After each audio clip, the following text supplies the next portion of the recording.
Olá, leitores e amantes da literatura. Sejam bem-vindos ao canal Café com Leitura e Você.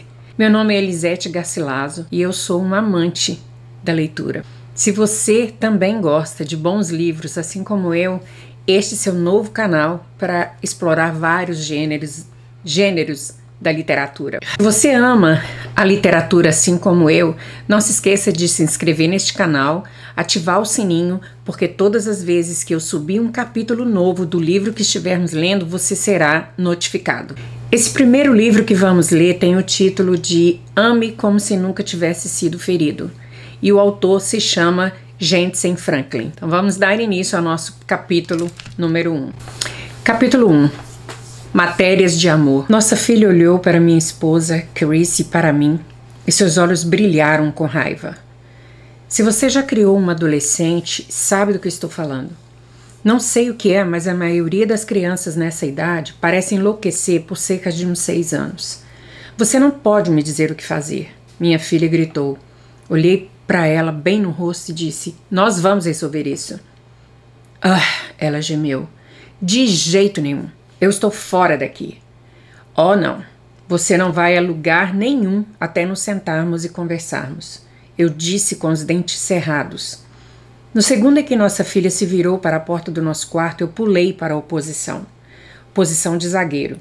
Estendendo cada braço, bloqueei o seu caminho. Você não pode me prender aqui, nossa filha gritou. Ah, sim, nós podemos.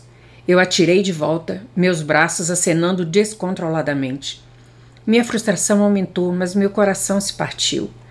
Argumentos como estes aconteceram muitas vezes, ao que parecia não apenas com a nossa filha, mas com outras também. Durante esse episódio em particular, estávamos bem no meio de uma crise familiar. Cada dia trazia outra luta. Alguns confrontos foram mais perturbadores que outros. Alguns despertaram profunda tristeza, outras palavras duras. Tudo começou quando a nossa filha mais velha foi para a faculdade. Crescendo, ela é uma criança modelo, mas durante as primeiras semanas de escola, longe de casa, ela começou a se perder. Ela queria ver como era do outro lado da vida da igreja.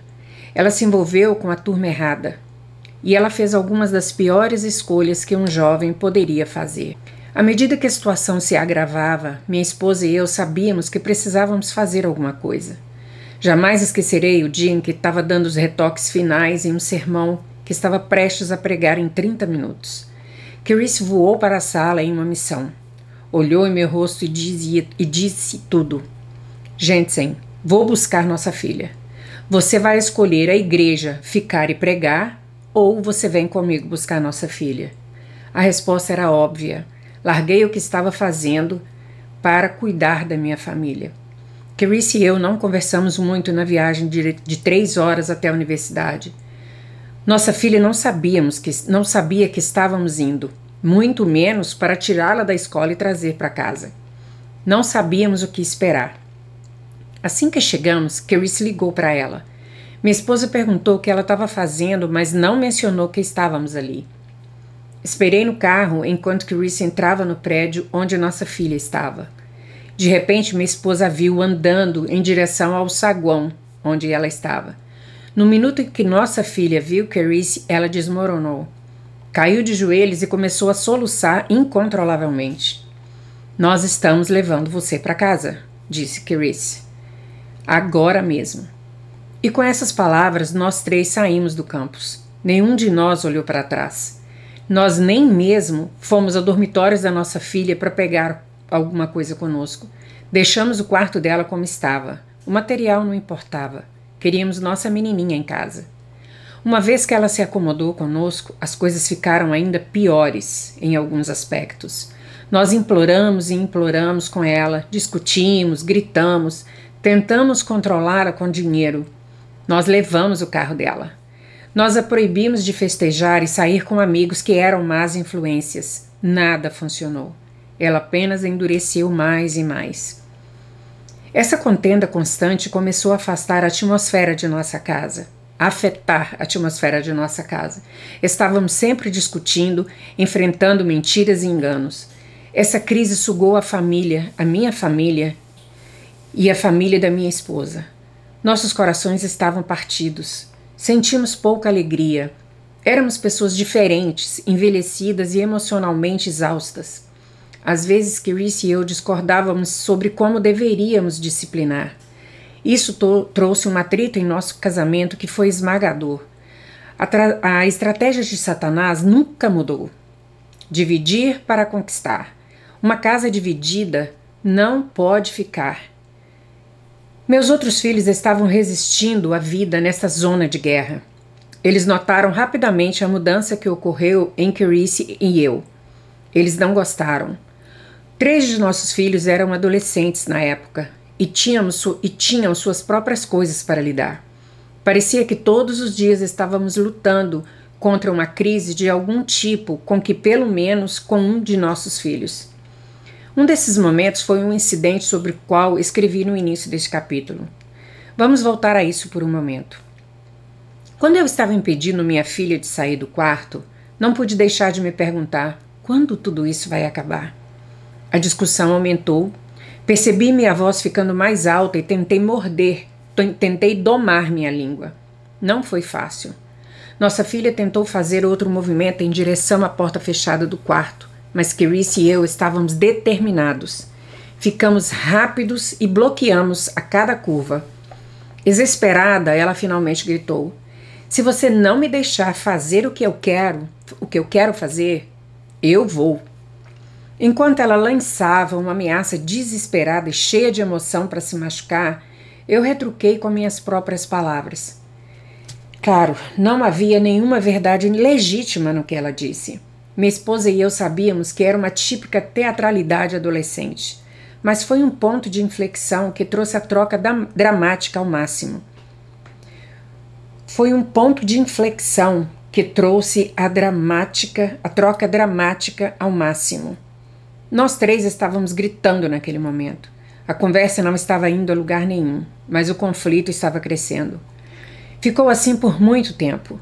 Em algum momento, Carice saiu da sala. Quando ela saiu para o corredor, ela praticamente tropeçou em nossos 2 filhos mais novos. Nossa filha mais nova tinha 10 anos e nosso filho mais novo e único tinha 9. Não consigo lembrar qual deles estava fazendo o quê, mas um deles estava orando fervorosamente e outro implorando o sangue de Jesus Cristo. Repentinamente. Foi um momento de ternura. Como nossa filha conta, ao ouvir a discussão acalorada, ela se encarregou de fazer a interferência espiritual. Ela agarrou seu irmão do que quer que ele estivesse fazendo e disse: "Você precisa vir comigo para o quarto da mamãe e papai rápido. O diabo está nessa casa. Temos que descer lá e orar." Nosso filho acenou com a cabeça e seguiu o exemplo.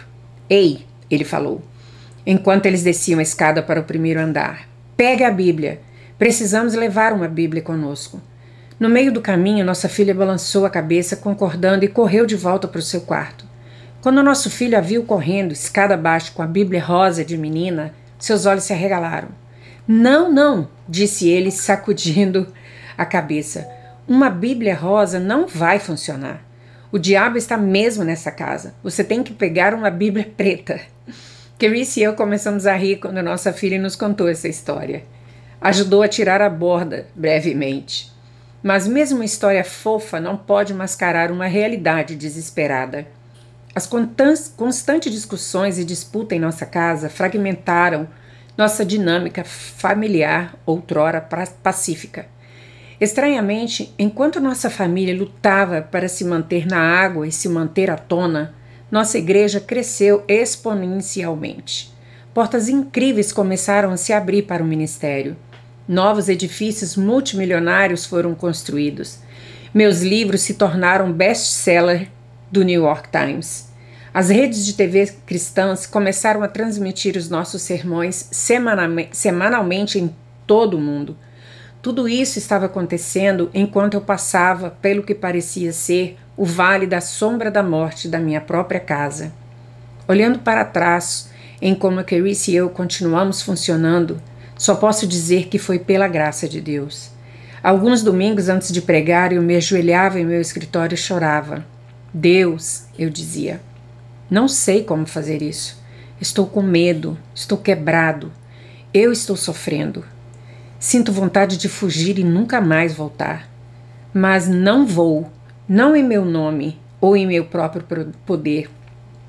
Eu vou em teu nome e no poder do teu Espírito. Não vou desistir de lutar pela minha família. Ajude-me, eu pertenço a você. Sou seu. E quando eu me levantava e pregava, a graça de Deus vinha e os cultos eram poderosos. Descobri uma verdade surpreendente. Deus é atraído pela fraqueza. Ele não pode resistir quando humilde e honestamente admitimos o quão desesperadamente precisamos dele. Quando somos vasos vazios, ele deseja nos encher com a sua graça, amor e bondade. Esta é a lei da atração de Deus. Lembro-me de inúmeros domingos em que nossos filhos nos acompanharam à igreja, mas deixaram claro que era o último lugar onde eles gostariam de estar. Nunca subestime o poder de apenas estar lá. Quando parece que a palavra não está funcionando, está. Se você trabalhar a palavra, ela funcionará. Não retornará vazia. Qualquer que fosse a má notícia que recebíamos sobre nossos adolescentes, continuávamos intercedendo, continuávamos trazendo-os para a igreja, continuávamos marchando para a primeira fila. E eu continuei pregando a palavra. Um fim de semana, minha esposa me ligou. Nossa filha mais velha tinha saído de casa. Tínhamos acabado de voltar de uma viagem a Orange County, Califórnia. Ela havia deixado um bilhete e partido para sempre. Dizia algo como: não posso viver de acordo com as suas regras. Eu vou fazer o que eu quero. Eu não posso continuar causando essa dor. Carice lembrou de pensar que pelo menos nossa filha foi cortês o suficiente para deixar um bilhete antes de partir pela última vez. Minha esposa e eu estávamos com o coração partido. Nós não sabíamos onde ela estava e por cerca de uma semana. Carice entrou no que só podia ser descrito como um processo de luto. Fizemos tudo o que podíamos para encontrar nossa filha e não conseguimos. Ficamos de luto por dias e noites sem saber onde estava a nossa filha. Finalmente, depois de cerca de uma semana, ela ligou. Ela nos garantiu que estava bem e que estava trabalhando como babá para uma família local. Nos meses seguintes, ela apareceu em nossa casa apenas de vez em quando. Nosso contato com ela era muito limitado. Um dia ela nos disse que se apaixonou e meses depois ela se casou em um juiz de paz. Descobrimos através de um texto. Foi um golpe esmagador para minha família, que já era muito próxima. Carice se sentiu roubada do sonho de se preparar e ver nossa primeira filha se casar. Lembro-me uma semana depois de oficializar o casamento de uma de suas amigas. Quando vi a noiva e seu pai caminharem pelo corredor, meu coração se partiu. Eu estava devastado. Levou tudo em mim para não mostrar minha emoção. Eu nunca teria essa oportunidade de fazer o mesmo com a minha própria filha.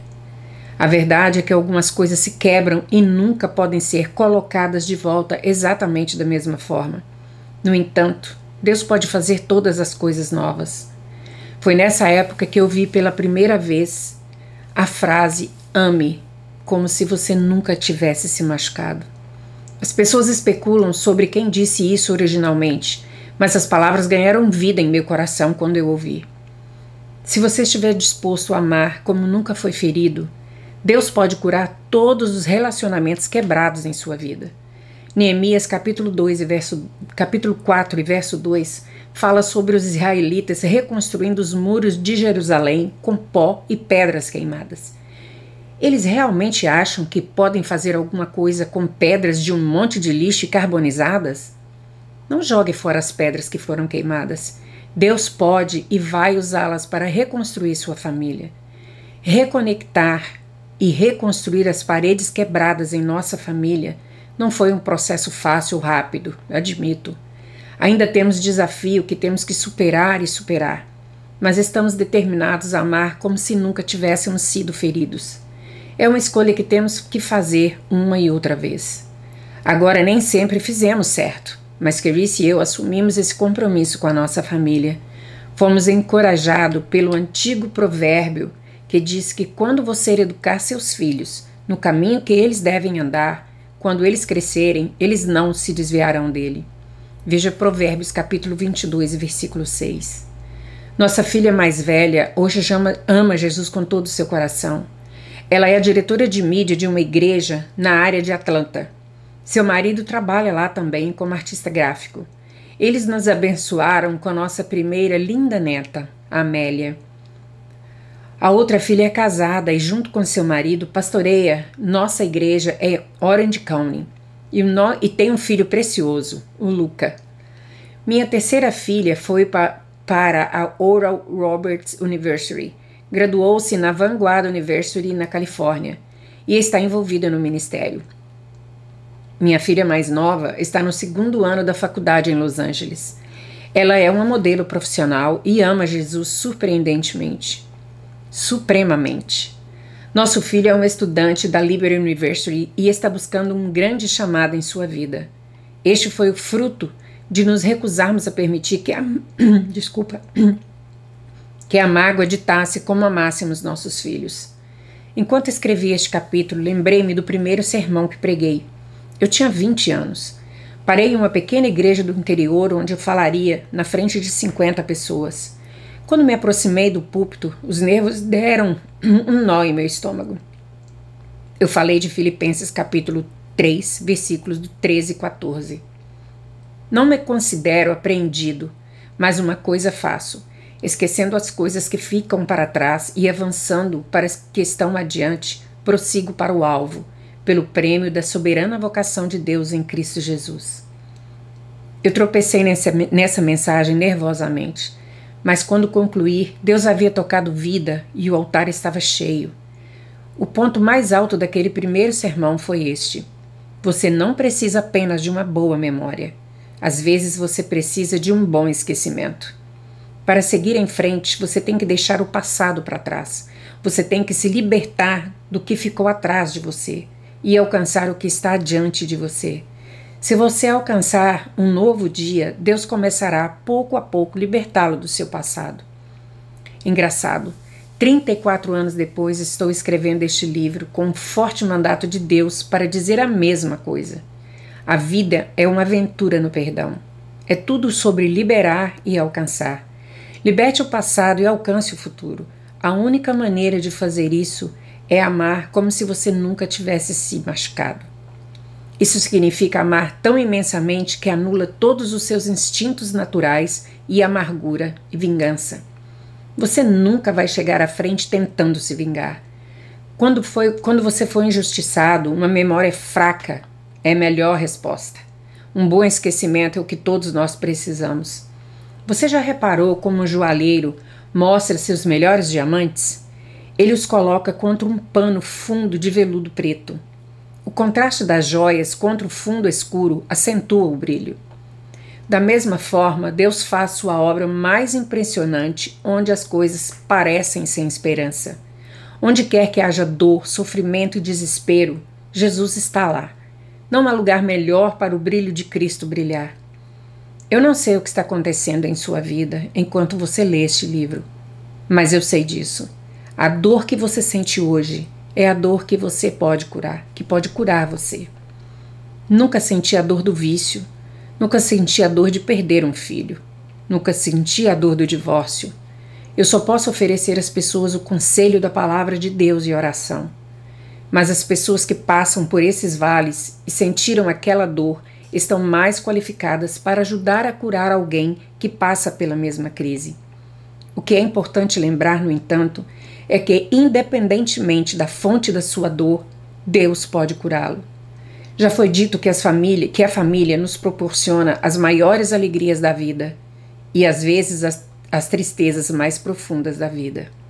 Quando penso em como é difícil fazer a família funcionar, os desafios que surgem e as complicações envolvidas, é realmente uma outra coisa. Os membros da família sabem como nos irritar. Eles podem nos dar nos nervos. As pessoas que mais amamos são aquelas que potencialmente, através de ofensas, podem nos infectar de maneira que não reagimos corretamente. Mas aprendi que com os desafios vem a oportunidade. E a família também pode oferecer a maior oportunidade para aprendermos a amar como se nunca fôssemos feridos. A grande ideia. A dor que você sente hoje é a dor que você pode curar. Bem, terminamos aqui então o primeiro capítulo deste livro. Eu espero que Deus esteja falando ao seu coração. Se você passa por algum tipo desse tipo de problema na sua família, que você possa parar neste momento, fazer uma oração e colocar tudo nas mãos de Deus, porque ninguém melhor do que Ele para curar você dessas feridas. Lembre-se, o amor é capaz de curar qualquer tipo de problema.